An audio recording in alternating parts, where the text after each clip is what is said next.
Welcome, everybody, to another episode of Open Mic Night at the Good Deeds No Investing podcast. I'd like to thank everyone for joining us tonight. Gail Greenberg will be joining us very shortly. She's having some technical difficulties. And as part of tonight, I know Gail wanted to talk about her analysis on the recent tape from Direct Source that came out with about 650 assets on it. I'm sure most of you have seen that. But there was some real quirky items in there in regards to some payoffs and payment streams, as well as number of periods left on the loan. So I know that's something she wanted to talk about when she comes on. But in the meantime, I'll start off with some of the things that just happened. With my note business, I'm actually in the process of doing my first, I'll say, rehab. I've had now over 100 plus notes, and up until this time, I have never had to do any type of rehab on a property. I kind of thankful I haven't had to, but in this instance, basically, it was pretty much a property that definitely needed a new roof, and it would make a great rental, but it's in an area where a lot of investment opportunities, but investors were just coming in and lowball on this property. So right now, I actually put a new roof on the property today. Got to get some outside taken care of on the property and then the inside, but wrote some scopes, put the bids out on everything, and things are looking so far good. One of the things I'm recommend for people if you are going to do any work on a property is have somebody local who may not be affiliated with anybody to try and just take a look at the property.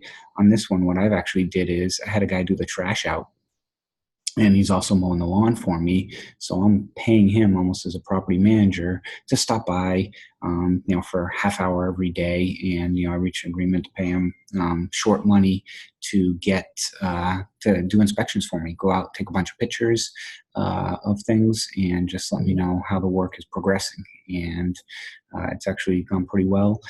A few other things that I found to be very, very beneficial. And again, I'm literally just in the throes of this. The guy started today on, the roof and stuff. So kind of share my stories as they come through, as well has been the, dealing one with the county, which has been a little painful as well, with trying to make sure the property gets, cleaned up in order and stuff. But what I found also beneficial has been using Facebook groups, the local REIAs and also agents in the area, and just going on these and searching to see who people recommend. One thing I'll be careful or tell people be careful of is sometimes you'll see someone recommend a certain company, and then you look up that company and that's the person that owns the company. So, always be careful from that. And also, I would ask people or mention to people as well is if someone recommends somebody, send them a message and just say, hey, I noticed that you recommended this person. Can you tell me a little bit about their story and what, how they did, how's their payment? Did you have any warranty issues? So those are a few things that I'm focused on right now on this property. It is a small 2-bedroom, 1-bath, about 800 square foot property. Total rehab probably be about 15,000 in it, and then after clean out and stuff, probably be in it for a little bit more.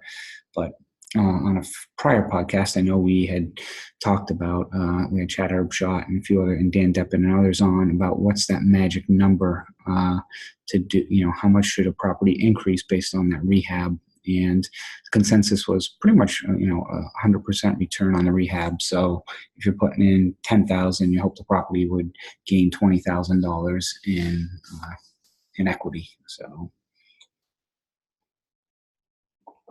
that's one of the things I have, going on right now. Let's see, a few other things.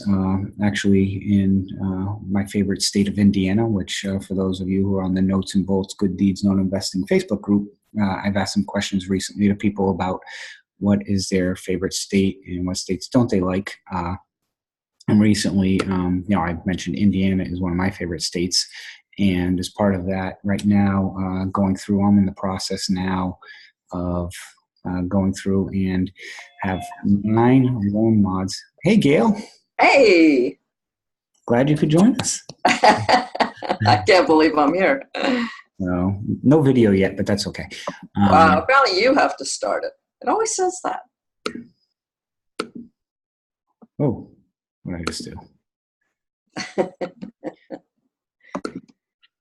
You interrupted me when I was just telling my story about my Indiana properties and how right now I've got a mix of between loan mods, trial payment plans, and other things. I've got 9 in Indiana right now going on, so a little busy. Yeah, needing more than the usual amount of attention too. So, and question came through about, I was also talking about one of my rehabs that um, that I have in Indiana, and someone said, "Who am I using, and where's it at?" So it's in Fort Wayne, is where it's located. And who am I using? I haven't decided yet. I've got right now a roofer, and I've got bids coming out right now for people coming through. But right now, I haven't finalized who's going to be doing the interior yet. So.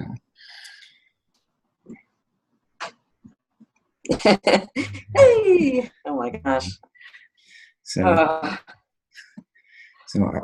I think I spent 10 minutes and I bought us enough time. So you left some cliffhangers, did you, about your Indiana properties? Well, no, I was actually just sharing with people that I literally started, it's the first rehab and over 100 notes that I've done. And, I come from a background of. Oh, I didn't realize that.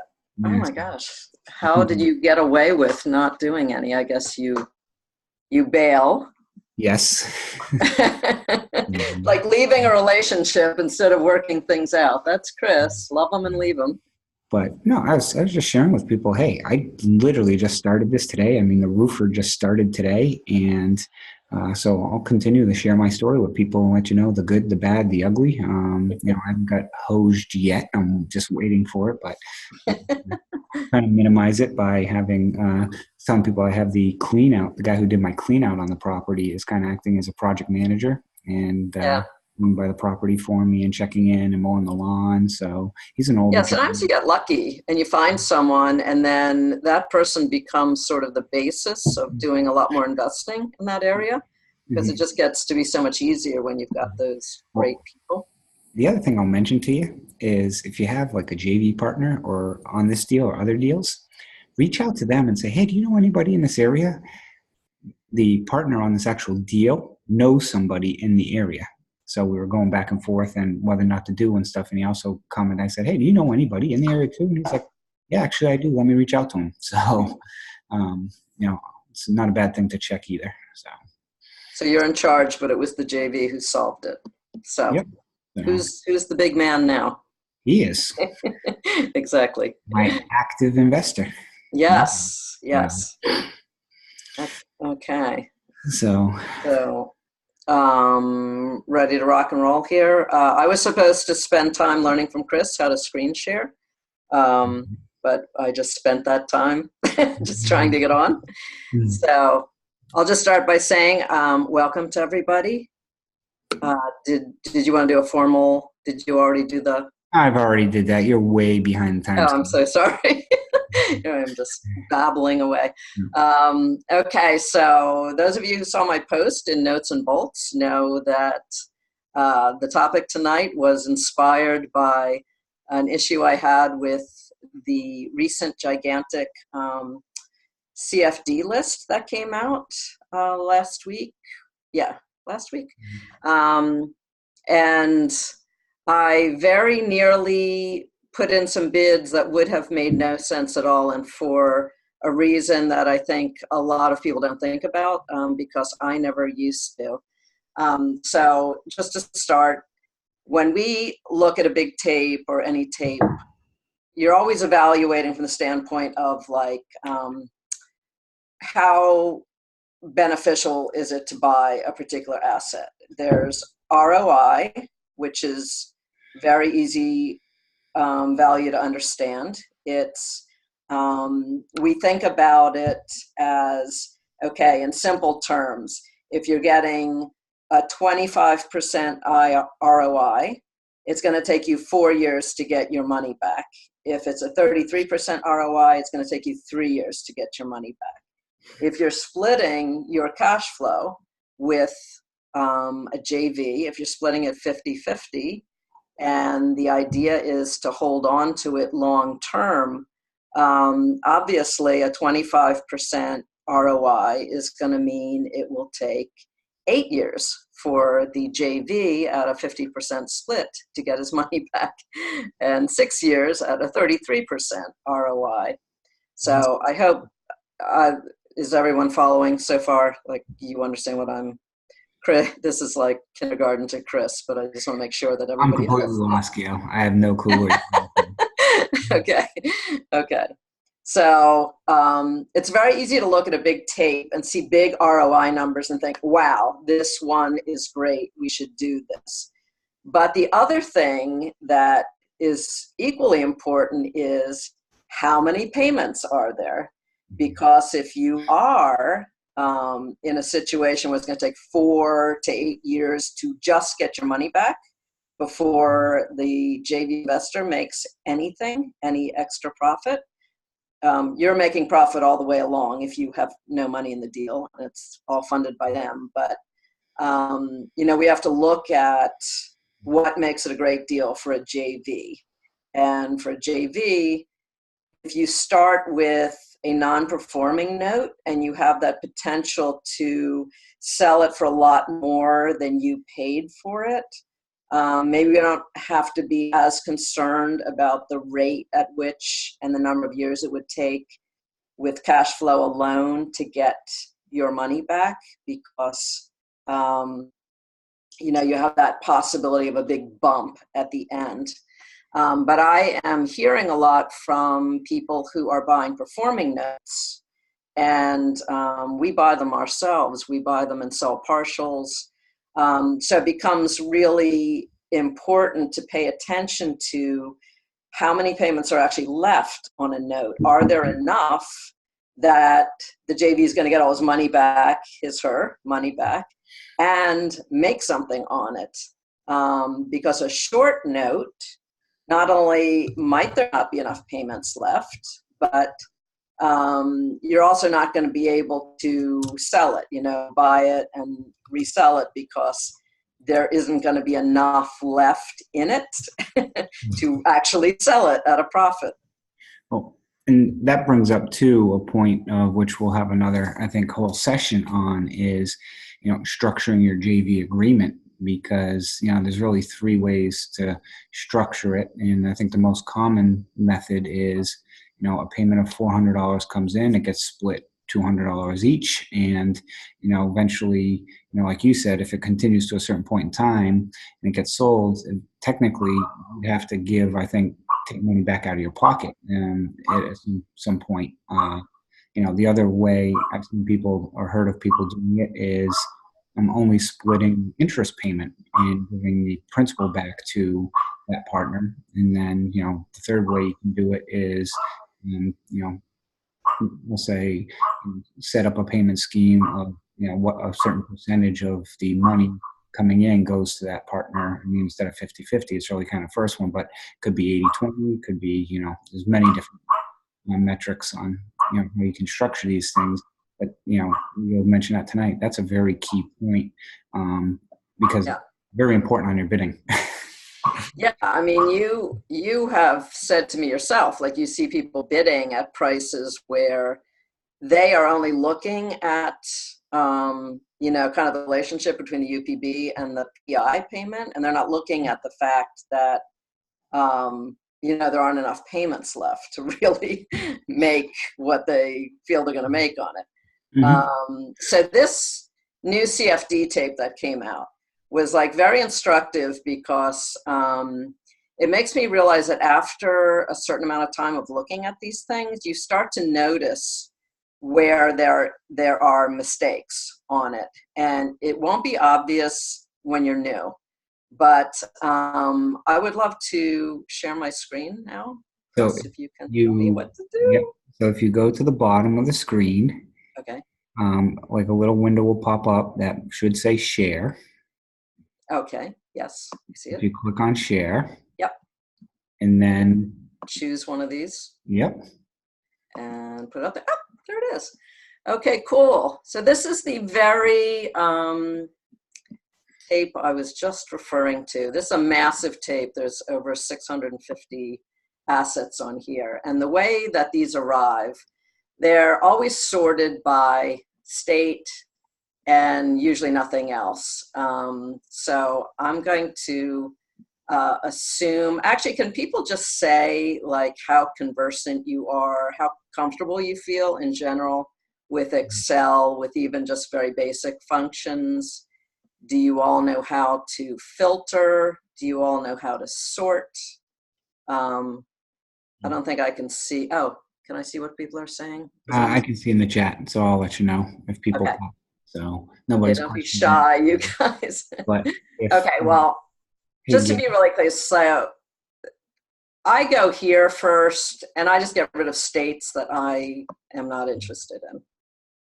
So this is the sorting function. You can see that Kentucky is already unchecked. Illinois is already unchecked. I think we can all agree that Ohio really deserves to be unchecked on this thing. So you won't see those states on my version of the spreadsheet.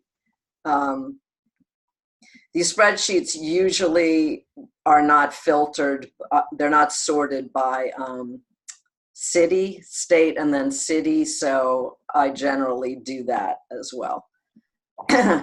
So you end up with a big giant, in this case, is a really big giant tape, and it's like quite overwhelming. And we did do an episode on our podcast about sort of our approach to a big tape like this, but I wanted to show you what happened. So here is a, everyone who knows me knows I'm like completely insane about New Orleans, like really insane. Am I right, Chris? yes. Yeah. And by the way, Gail, I'm a little disappointed that you're not using the spreadsheet that I created that takes the toxic asset list and dumps it in here. So, You know what, Chris? This is like, dating somebody, like you go on 3 dates with them and you can't admit that you can't remember their name. Like you just have to keep pretending, or you call them hun or something, or sweetheart. I actually never got your spreadsheet for checking the toxic assets. how did you not get it? I sent it to you to test it. I don't know. I'm sorry. But So now, for okay, it's out. people, so for people who are listening maybe the first time, we have a toxic asset list on that if you've signed up for on the Facebook group, you can see which assets on here are already ones that have title issues or properties burnt down. And there's a spreadsheet. If you cut and paste this information into it Oh and click a gosh. button, it will highlight every asset that's on that list.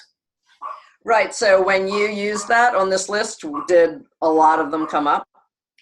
They Like, did. could And be a lot. actually, I've got a new version coming out in the near future that if people keep records of their bids and the counters from my seller, it will also show those in a different color so you can see which ones you bid on, and they've come back to life. Yeah. Oh, Stay that's tuned. interesting.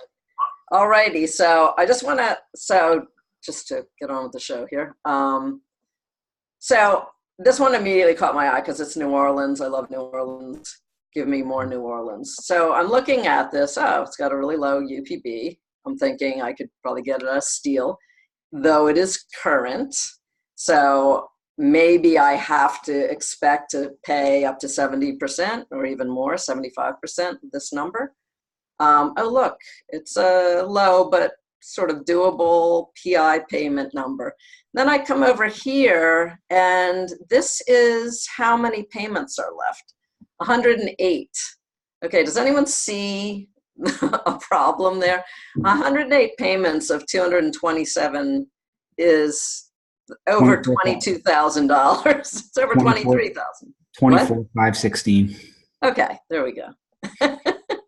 Yes, did we mention he's in a math profession? Okay. Thank you, Chris. You may now sit down and let the other people in the class have a turn. So this is obviously not the correct number.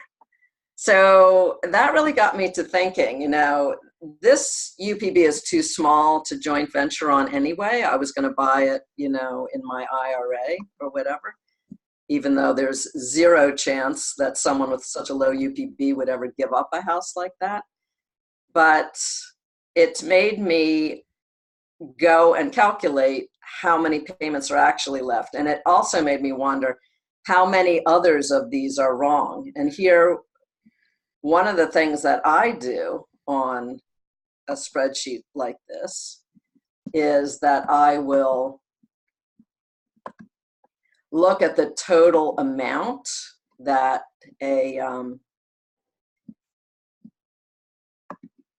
that something is going to pay. So in this case, I am interested in seeing what is the total revenue going to be on this loan. So I want to multiply the number of payments times the PI payment.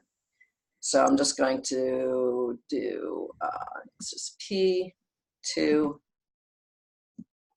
I hope everyone's pretty conversant with doing their own formulas on Excel. You always do an equal mark. The ampersand means times, and then it's L2.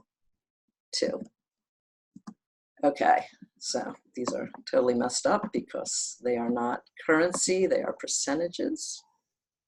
Click the dollar sign. What's that? Just click the little dollar sign under general.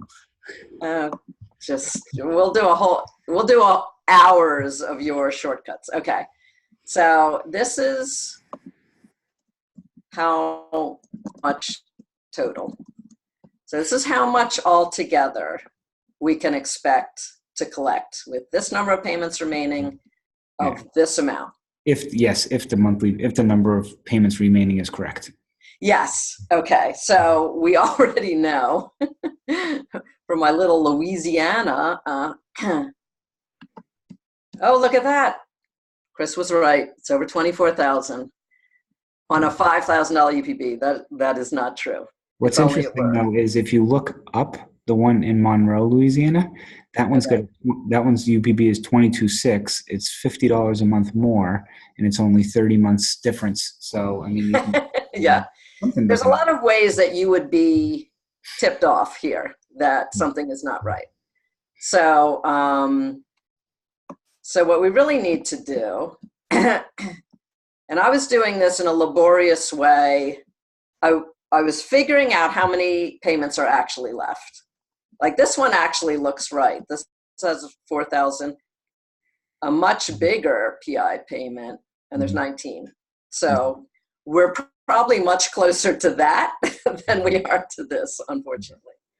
So Chris, being the numbers guy, taught me today how to figure out exactly really what's left.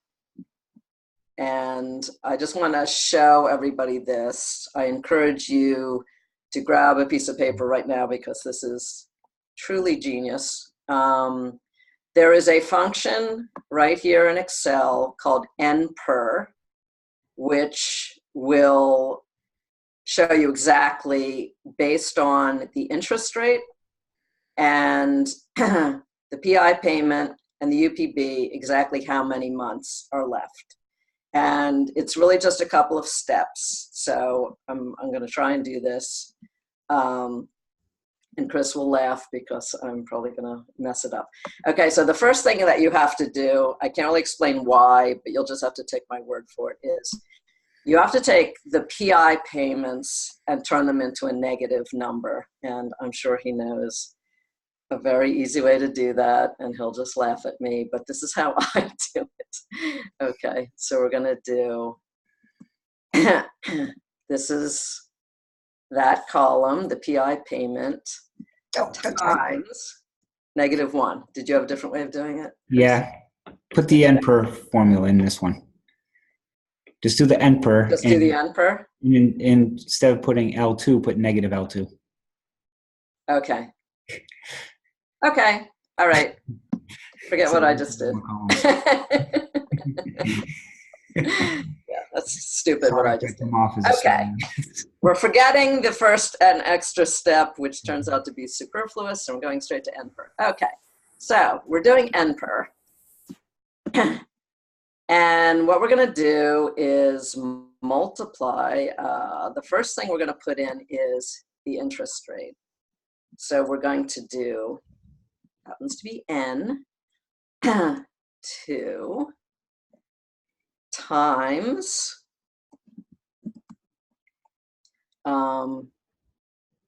the inch. Oh, I'm sorry. Divide. You're watching me and wondering what the hell I'm doing, right? Divided by 12, because we're getting like the monthly interest instead of the annual interest. Okay. Now we're going to put in the PI payment, and we're going to put in a negative number, right? We're put in negative L2. And then we are going to put in the UPB. So that's K. In Excel, they say present value, which is the UPB. So, and we're going to close it.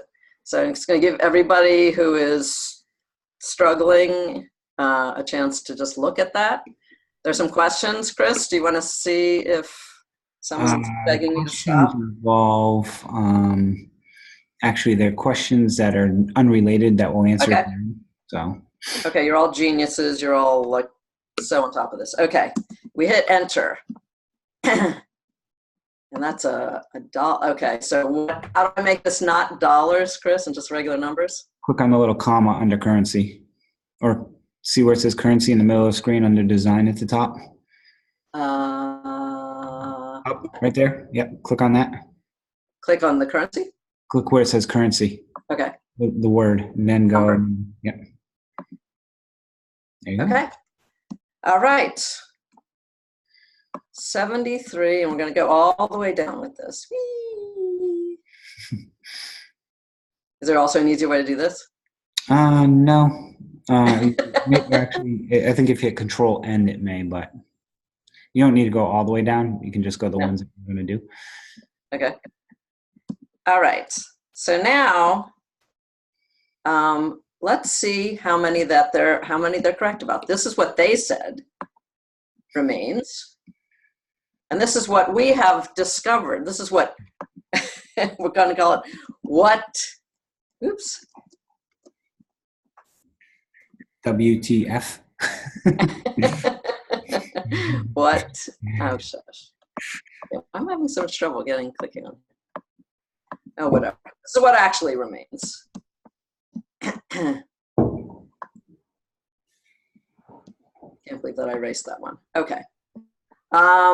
So look at this. Look at this. Oh, I got that one right. So that was good. This one's right. Wrong. Wow. Okay. Something's not right. They said 16 and there's actually 138. No. So how much to what's in? Okay. No, I'm just saying UPB is 31 at 384. Yeah. What's that 144 number? This one? No, I can't, in column, in row 8 over 2. I can't see which row it is. I'm sorry, I don't know what you're asking me. Okay, in row 8, it says how much to. It says 6144. What is that? How much total? Okay.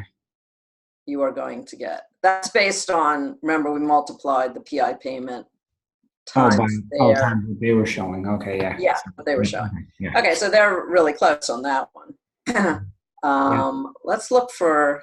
Yeah, the ones that are off by like a month or two are typically probably, correct because of the fact that they may have received the payment and just it could be in reserve or.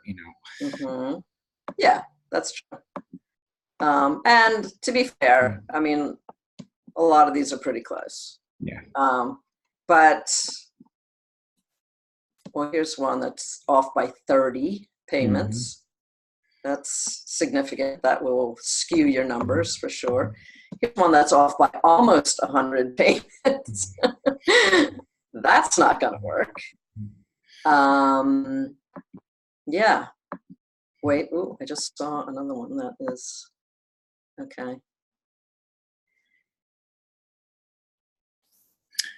And what can also throw these off sometimes is sometimes they may calculate it working backwards from the last payment date to or the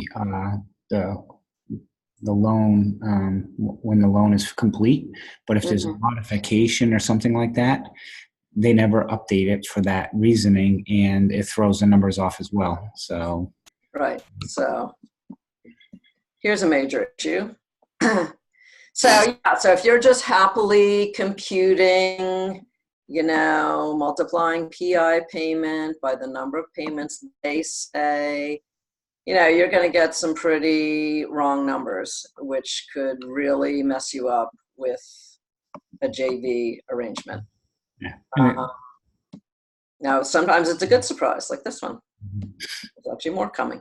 Now, I'm just going to put in like another word for getting the servicing notes, because I actually have one under contract that they said there are 13 payments left of like $383, and the grand total with their number of payments was going to be like 4,900, and I have it under contract for less than 3,000, and it's 13 payments left. So it's like, woohoo! I could make $1,900, $2,000 on a $2,800 investment in a year. Like that would be fine.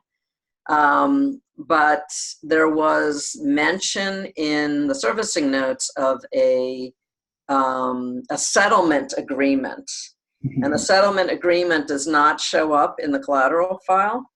But going back through all the notes, the settlement agreement was struck in July of 2018. And what they had agreed, well, 7 months before that, they had agreed that they would settle for 24 additional payments of $400. So by July of 2018, they had made 7 of these 24 payments, meaning there are 16 payments left, or I'm sorry, there are 17 payments left. But they've made 9 of them. So there are like, 6 payments left, basically, or I'm sorry, 8 payments. Well, on the other side, there's some surprises sometimes where if there's a deferred payment. So I have one that recently I acquired where, the UPB was like 42,000, and there was a modification, and there was 20,000 in arrearages on it that the mod basically deferred them till the due date.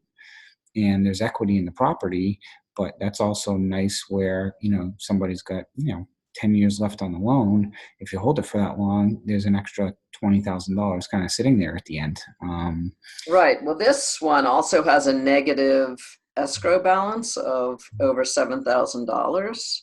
Yeah. And it might be that the loan would keep going until that was paid, but it's impossible to tell without actually having a copy of the settlement agreement, like whether they've waived any escrow shortages also. So it's just, this is a situation. I don't know that it's not worth buying this. I mean, I don't think I'm going to bother with it because at this level, it's like with such a small UPB, it's almost not worth spending the money on the O&E and the BPO and everything. I'm certainly not going to spend anything until I get an answer from them about what's actually going on and I get a copy of the settlement agreement. But knowing a situation like this, like here, they've got over 600 assets that are being bid on, due diligence, like the likelihood that they're going to drop everything and go dig up that settlement agreement, I figure is quite small. So I'm just sort of, what? We have a question from Sylvia, and this is a great question. So you have one at the top of the screen. There's a hashtag num, so the error code. Right. And here's what I want to say to some people sometimes, why you should check this as well. You may see a loan that says it's a $30,000 UPB and it's a $200 a month payment at 10%. There's no way, because the interest is more than $200 a month. So that person is either on some wacky payment plan or the interest rate is wrong, because, if you think about it, a $300 a month payment, I'll say a $30,000 loan at 10% interest is about $394 a month. So if somebody said it's a $30,000 UPB at 10%, the payment's $200 a month, you're going to get a hashtag num sign because it can't calculate because of there's an error that either the interest rate is wrong, the UPB is wrong, or the monthly payment is wrong because the interest payment is greater than, so the interest would keep accumulating. So something's wacky with that loan. And I've seen that in the past where people have, they'll put in the information for the original land contract, but then there was a recent modification that may have changed the interest rate or changed the payment down, and that information, shows the new monthly payment, but it really doesn't show the rest of this. And people, got to be cognizant of that to look at it to make sure they're also looking at those P&I payments and everything to know what they're bidding off of. Right. Yes, I would say if there is a takeaway from tonight, it's you have to really pay attention to this. Just because it's on a tape doesn't mean it's true. Yes. So. And we were saying at the beginning, when you have more experience looking at these and playing with the numbers, I mean, these things will really jump out at you in a way that you don't in your early doors in this career. Now, Gail, you had one recently too, where they, there was like a $13,000 UPB, but it was supposed to be like 300 payments left at 300 a month or something like that. Or, Yeah, that was on an actual note. Yeah. That one was actually full of mysteries because the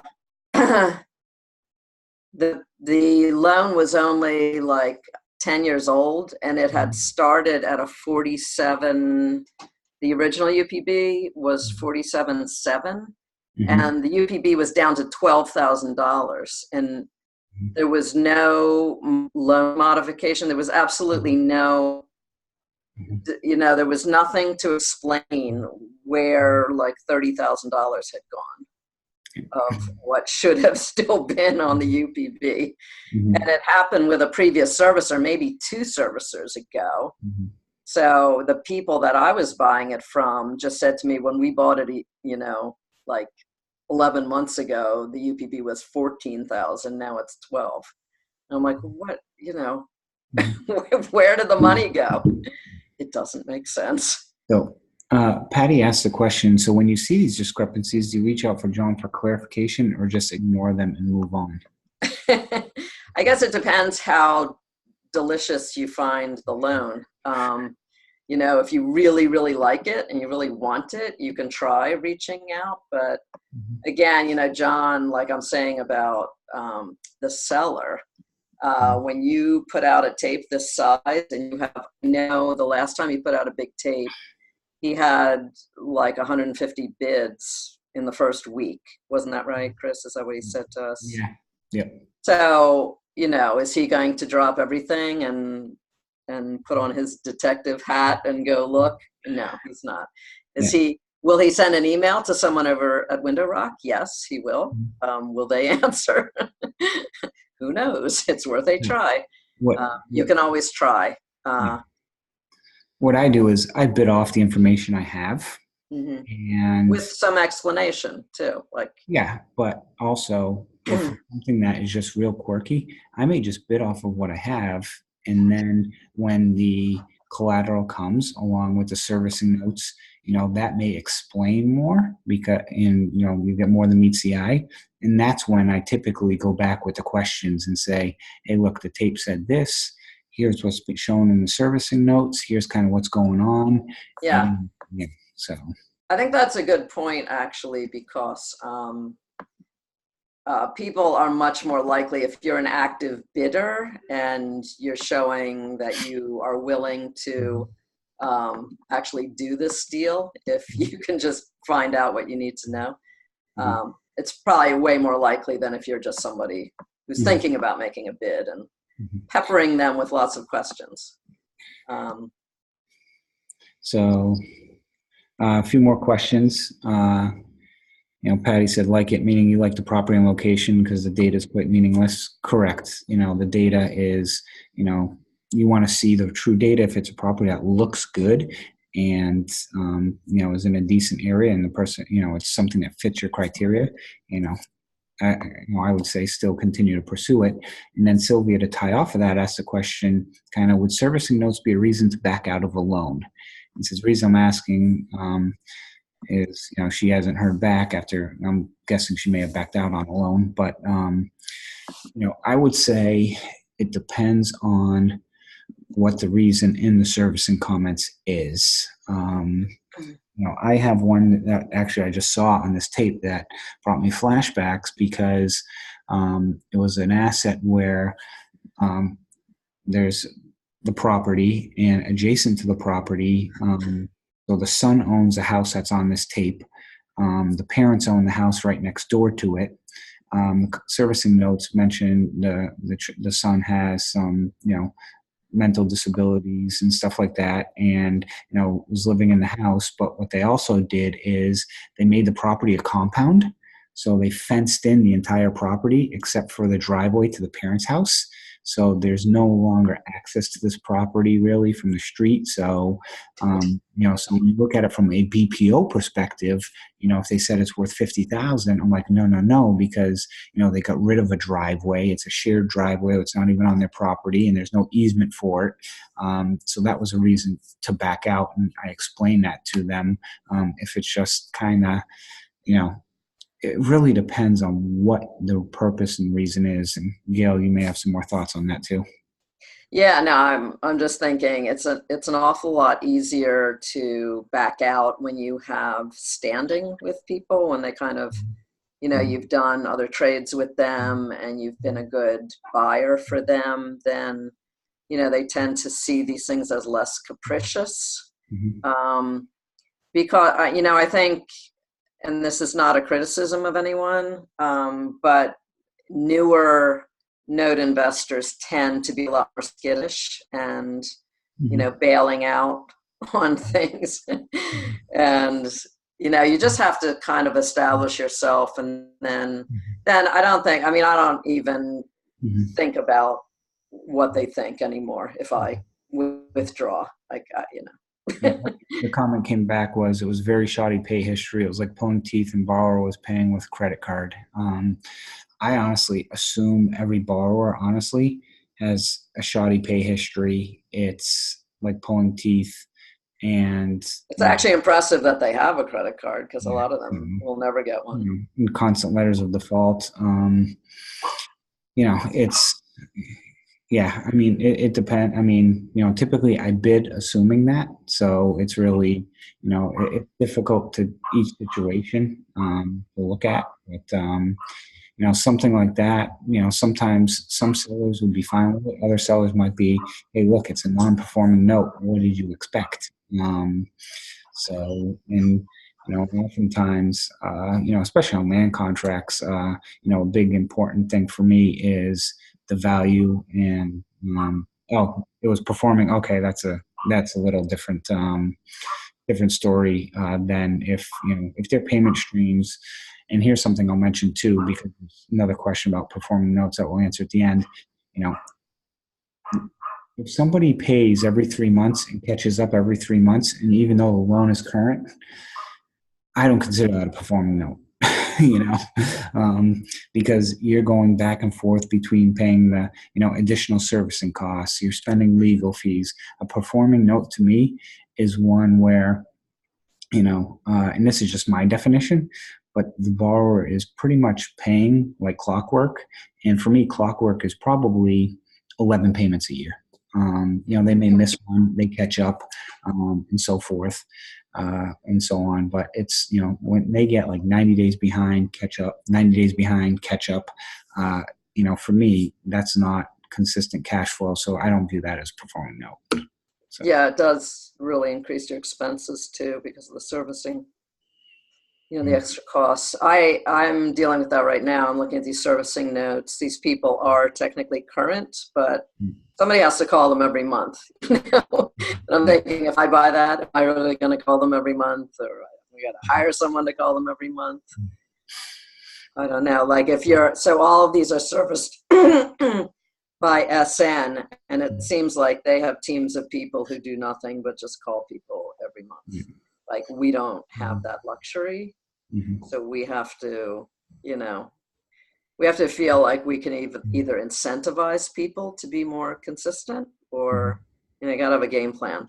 Like when your mom is feeling better, maybe she will call people every month for you. So, and from my experience, the deals that the borrowers constantly do that, the back and forth, you don't make any money on these things. And it's, like I've got one right now where the borrower catches up, goes 3 months behind. I have to send the demand letter, catches up, goes 3 months behind.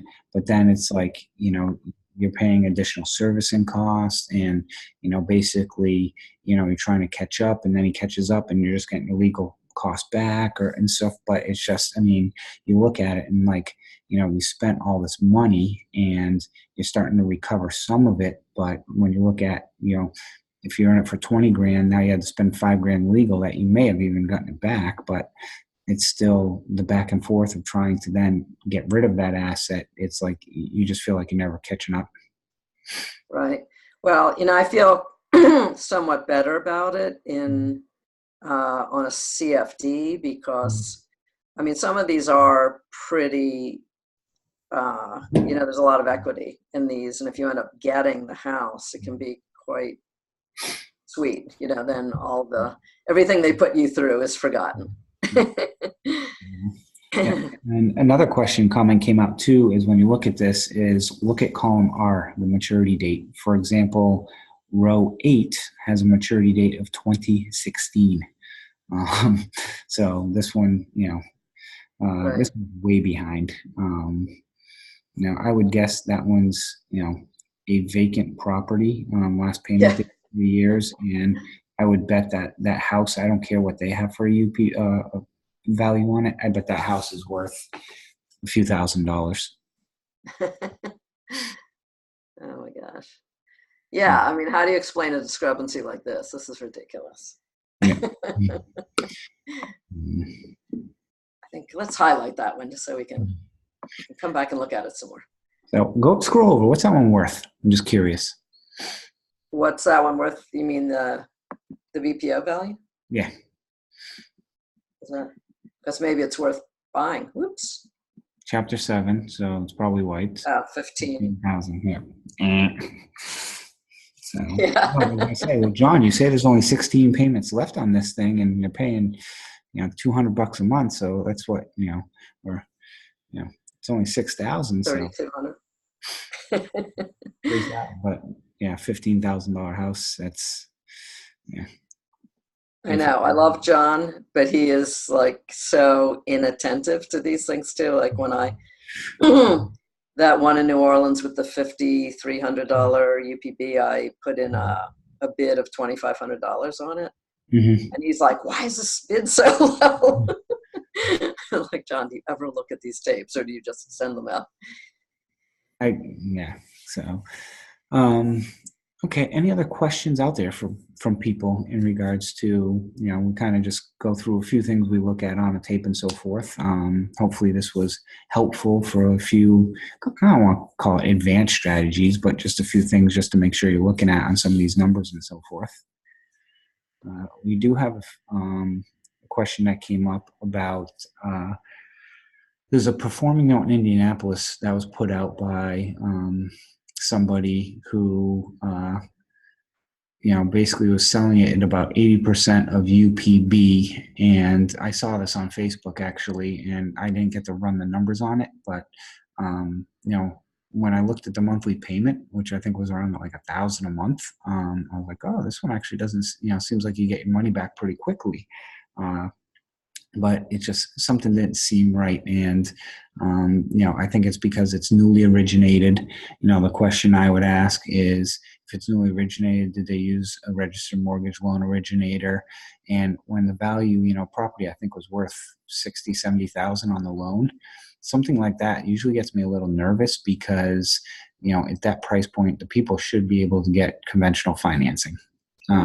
yeah, unless they've got some really bad credit. So unless that has, and the other question is, I don't think it's at what the property's worth. So, that's why it could be look like a great deal, but if it's 100% loan to value, which you may see on some of these deals, Mm. 80%, 87%, your equity's not covered, and I would stay far away from that. And said it sold at 90,000. And what was the UPB, Chris, and the price that he's selling it for? Someone asked the question, do you want to cover why Ohio is no longer desirable? How much time do we have? Yeah. So let me just, I mentioned this briefly at the beginning before we started recording, but a few weeks ago I talked about in Ohio with the 5-year rule on these land contracts that instead of doing a modification, possibly do a cancellation and a new loan mod to restart that. Um, to restart that clock. Speaking with my attorney this past week, basically you can't do that anymore because what is that? You can do that, but the both chambers of Ohio House and Senate, or whatever, passed this new land contract bill, which I think is going to get implemented towards the end of this year. But it's also been noted that it's going to get backdated to when it passed in this House and in the Senate. And what that bill does is, and I haven't read it yet, but I believe it locks interest rates around 5%. The lender is responsible for taxes, insurance, and property maintenance. So you're going to finance a house to somebody and still be responsible for everything. So you basically instead of making them a landlord, you're allowing them equity in the property, but they're being treated as a tenant. So speaking with the attorney, he basically noted land contracts are going to go extinct in Ohio based on these laws. So I've got a Yeah, so it's basically you have all the disadvantages of a landlord without any of the advantages. yeah. You would make it a note. So they're trying to get rid of land contracts and just make it a note. So, okay. So on that note, it sold for 90, UPB is 80, and 70 is what they're asking for the note. So if it sold at 90 and UPB is 80, 10,000 down, your equity coverage is right around, 20%, 80% loan to value. Yeah. Yeah. I would need to run some more numbers on it. Usually on my performing stuff, I usually like to see a little more coverage than that, because if you get a slight dip in the economy, and then by the time you pay realtor fees and everything else, that it's high risk. Sylvia, sorry to jump in. Lease options are okay in Ohio, and that is the what I view as the go around is to do a lease option. Right. So Sylvia also mentioned that she's looking at paper stack. I'll be happy to hear that. Everyone should look once in a while. There are many loans being sold on there for par. Par means for the full UPB. They're being listed for par. Yeah. Yes, I can assure you there's lots of horse trading on paper stack because I get lots of crazy offers. Mhm. I don't know. Yeah, I mean, people can post stuff on PaperStack, just like the old FCI exchange, which I think exchange loans now. Exchange loans, yeah. You can put, things on there for par and so forth, but it's a complete open negotiation. Yeah. LoanMLS.com is famous for everything is par. Now, I mean, sometimes, I'll be honest. I mean, everyone thinks it's like buying a car, that, oh my God, I have to get some type of discount, or buying a house, I got to get some type of discount. If there's a loan at 12% with a ton of equity coverage and a high monthly payment, which will give you a little bit of low servicing costs, and it's like a nice house with a great payment history, nothing wrong with paying par if the loan's at 12%, and, your yield might be 11%. Nothing wrong with that, especially if you got some money in an IRA or stuff like that. And it's a house in a desirable area. So, yeah, that's true, particularly because it's very hard to keep your money deployed all the time. Yep. Like, yes, sometimes you invest and you get a big payoff and it's really exciting, but there's a lot of wisdom to the idea of slow and steady wins the race, Mm-hmm. particularly if you have an IRA and you're relatively young. Mm-hmm. And it seems like there are like a fair number of pretty young people getting into this business. Mm-hmm. Like I'm actually, you would have all enjoyed hearing me try to persuade my daughter to give me some of her money, like $3,000, in order to get like a 97% ROI on one of the CFDs on this tape. And she, the phrase, the confused mind doesn't buy. She was not buying. I was pitching and she was not catching. Well, But the other thing too is, and I could sit here and throw up spreadsheets all day long and show people things that, like, if you have $20,000 sitting in an account doing nothing, versus throwing it in a partial or a performing note that's paying, call it $300 a month, yeah, for a that's few 6 months. years. That's $1,800 that you've didn't make, and then that can also compound and stuff. The longer you have the money sitting there, it's you should invest it in something. And Yeah, you've said that many times, like people sit around waiting for the home runs when they could be getting lots of base hits and compounding along the way. And particularly I think people are starting to sell partials more, which you can buy for relatively small amounts. I mean, there's a lot available for $10,000 or less. Yeah, yeah, there's I someone started at $4,000. That's my minimum. Yeah, I mean, that's perfect. People who are trying to build up their cash in an IRA, particularly you young folks, give it to Chris. He's got partials. This is not a solicitation or. Well, it's not an obvious solicit. Well, it's pretty Make obvious. sure we have a prior relationship prior to. So I'm reading, reading this a bunch about security laws right now, and that was actually going to be my note in bulk. Is if anybody didn't have any questions about some of the things that I'm learning about reading about security laws. So I don't know. Any other questions before we kind of wrap up for the evening? Actually, what's interesting is reading about security laws, and we always hear people talk about joker brokers and stuff, and we're actually looking at a tape here from somebody who is a broker. But the interesting thing is a note is a security, just like a stock. We'll use an example, and some of these joker brokers will take a note that they do not own and do not have any relationship with the seller and try and sell that for a commission.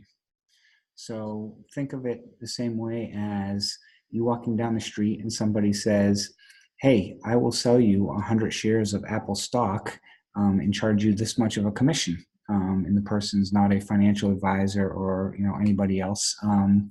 That would be very illegal. And basically, it's the same thing with a note. If you try and broker notes and you are trying to charge the buyer a commission and you don't have any prearranged agreement with that seller, you are illegally selling a security. So, yeah, that's a good point. If you do list notes on PaperStack, particularly if they're high value, you will get many approaches. I got so many solicitations, and it's actually kind of a problem that PaperStack, they patrol to try to keep that to a minimum, but there's always new people kind of popping in and making those kinds of offers. And, wanting pretty high commissions too, like 4%. I have a note up there now for over it's $115,000. So 4%, that's pretty hefty. Yeah, that's that's very hefty. Yeah, it's more than a realtor, and they would do an awful lot more for it. Somebody asked a question about a broker named Brett Levitt who requires 3%. I've heard that name before. I can't believe he didn't pitch me on PaperStack. So I think somebody mentioned him.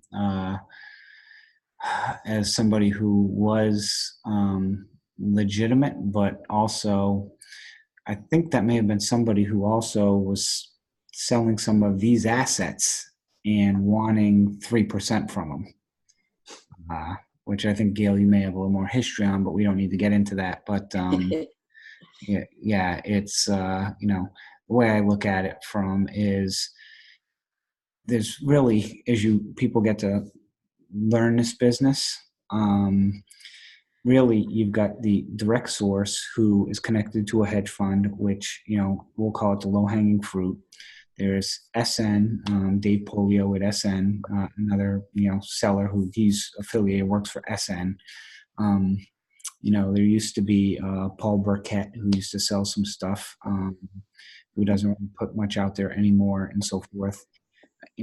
Everybody else that's out there is, I mean, Kirkland puts their own stuff out, but I would say outside of that, I can't really name, besides one or two other people, a legitimate broker who represents hedge funds. And the moment somebody says that they represent banks, that right there is a complete, like, you might Yeah, as well. banks don't hire brokers to. Banks, yeah, will not hire a broker to sell their loans, because again, it's they're not going to pay the person, and it goes back to the fact that it's illegal. There's a few other servicers that may use a few people or companies here and there, but for the most part, I'd say 99% of them that are out there are not legitimate. Would you agree? Yep, but I guess don't say so on Facebook or you will be threatened with a lawsuit, right? So, don't name names. yes. But we can So act out. Sylvia mentioned, okay, this is a good question. AHP, American Home Preservation. So they are, I mean, I was just thinking of them. They're legitimate. Yeah. Jorge Newbery, who runs it, he basically has a bunch of crowdfunding that he raises money to, buys a bunch of notes, and they sell it off. They actually just started a servicing arm as well. They sell their own product. They're not brokering somebody else's product. They sell their own product, just like a Kirkland does. Gemini used to be one who used to sell some stuff. I haven't seen anything from them in a long time. Granite used to sell their own stuff. You've got Condor, who sells their own stuff. I mean, they have in-house We should brokers. actually probably explain. So there's kind of a mega organization called Rock Top that sells to most of these people. Mm-hmm. Not to the ones that John Keith puts out are not Rock Top, but Kirkland, Condor, most of those sellers that we are used to talking to get all their stuff from Rock Top. So they sell a minimum, for those of you who are now thinking, let's call Rock Top. Their minimum sale used to be $2 million. They were talking about jacking it up to $10 million. So basically you can't go shopping at Rock Top if you're just a regular person, unless you have a ton of money. And in order to have a ton of money like that, if it's coming from more than one person, you have to have a fund. So So yeah, somebody mentioned Watermark Exchange is one. I actually did a video. I think it was actually Gail, may have been when you weren't around. That I basically went through like 10 to 15 places where you can find and buy notes. Watermark, Madison on their website, Loan MLS, PaperStack. Exchange Loan. Online shopping. Yeah. So the Home Network. Well, Sylvia mentioned something that she saw somebody put out a warning about their last list. I'm not sure who SB is, but you'll see. Some people will put out warnings about. Probably Scott Carson. About their list and stuff. And I mean, I've had issues in the past where I put out a list to people in this group, and I tell them, hey, be a primary buyer only. And I've had people who have turned around and got them under agreement, or not even got them under agreement in some instances. And I see them on Facebook posting them for sale, and I have somebody who Gail and I know very well, who were selling notes to in Michigan, basically sent me an email saying, with the Facebook post saying, what happened, or did you pull this from us? And I'm like, no, and so forth. And I'm like, I wouldn't pull it from you. Why would I do that? And they're like, oh, this person says they own it. And I'm like, that's a joker broker. And I called the person out, and the person ended up tried to call me, text me, send me message along, telling them, and tried to pull in another somebody who does a lot of training in this, to say, to vouch for him and stuff. And it was like, pretty crazy. Yeah. I just want to say too, for people who are frustrated when they can't find things that they want to buy, and it has been a very dynamic and kind of fluid and shifting marketplace, even in the time that you and I have been active note investors, Chris. And I know if you're sort of trying to, kind of jump into the boat on the choppy water, it can seem really challenging. But I've also at times, I think you should be experimental if possible. I've actually had some really good experiences just buying houses, like buying distressed houses. And they're not necessarily super distressed, but if you can kind of put together a team in a place where land contracts make sense and are legal and they work, you can go house shopping. I did this in Flint, Michigan very successfully. Just go buy a house. And the advantage of buying a house as opposed to when you think about it, what's really the difference between buying a house or a vacant CFD? Other than the fact that you're going to have to spend more money to get full possession of the CFD, and you're not going to know what the inside looks like. Whereas if you go buy a house that's up for sale or is for sale from a wholesaler, you can see the inside. Like, you can really know what you're getting into and what the budget should be and whether the numbers will work. Fixing it up and reselling it on a land contract. You can create your own land contracts, starting with a house instead of searching for things where the numbers work. Oh, and here's kind of a little dirty secret that I'll throw out to everyone as well. Look at how many assets you're looking to acquire in the next 3, 6, 12 months. And for me, I'll be the first one to tell you, I don't spend time calling all these banks and everything, because personally, I think some banks may have assets to sell, but I think you're going to spend a lot of time and effort with trying to find banks, because there's not a lot of stuff they're probably looking to move off their books when you have an appreciating market, and they don't have a high inventory because somebody's job is to work these out. So why would this person sell all his product that he's supposed to be working? It's called job security. But the way I look at it too is, I get a list from, John, of between 300 and 600 assets a month. And, let's be honest, sometimes there might be 200 of the same ones on there or whatnot, but still, They've been circling the drain for a long time. No. So, and, I'll just use this one example. Say I wanted to buy 50 assets in a year, which is a lot. I think most people would probably agree that's a lot. That's 4 a month. And I'm getting a list of 300 to 600 from, John. If I can't find 4 assets on this list, then this is really that much garbage, or I am too picky. And the reality of it is, I can look at this, I've gone through this tape, and I wasn't going to bid, but I ended up bidding on a few assets, and, there's some good assets on this tape. There's some that are not so good on our toxic asset list, but when you get these, and I see a lot of stuff from like Dave Polio coming out and stuff, and you're probably going to get 500 to 1,000 assets a month. If you can't find 5 assets out of 500, then you need to rethink whether notes is what you want to be involved in, because you need to reflect on why that would be. Criteria might be too, won't fit. Your box might be too small. So. Yeah, true. Excellent. Okay, well. So with that, are we ready to wrap up? I think we are. Well, did you have any last minute note and bolt? No, I'm saving it up for our session tomorrow. We're taping tomorrow. Yes, we can record tomorrow as well. Okay, so sounds good. Okay, well, thank you all for joining us on another episode of the Good Deeds No Investing podcast. And as always, make sure to sign up at gooddeedsnotinvesting.com so you can get on our preferred list for getting assets and tapes we have coming out earlier. I'm probably going to, Gail will talk tomorrow, but I've got some stuff probably next 2 weeks I want to put out there to Yeah, people. same. So, Yeah, and the next tape should be quite juicy. yep. So if you haven't signed up, be sure to do it. Yep. And have a great night. Thanks everyone for joining us. Go out and do some good deeds. Thank you all.